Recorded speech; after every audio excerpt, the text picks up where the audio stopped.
ব্যষ্টিগত, একটা সমষ্টিগত। ব্যষ্টিগত তাহলে লিখে নাও, অনুমোদনের দ্বারা বা অনুমোদন সিদ্ধ নাগরিকতা অর্জনকে কভাগে ভাগ করা যায়? খাতা পেনে লেখো, উত্তর হবে দুভাগে ভাগ করা যায়, ব্যষ্টিগত, সমষ্টিগত।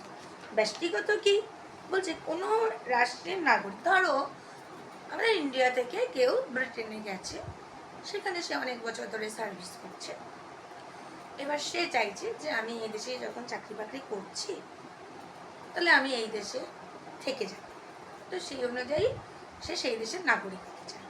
তখন তাকে বেশ কিছু নিয়মাবলী মধ্যে দিয়ে যেতে হবে, শর্তাবলীর মধ্যে দিয়ে যেতে হবে, এবং সেই শর্তাবলী পূরণ করার পর সেই দেশ যদি তাকে সেই দেশের নাগরিকত্ব দেয় তাহলে সেটা হয়ে যাবে অনুমোদন সিদ্ধ নাগরিকতা।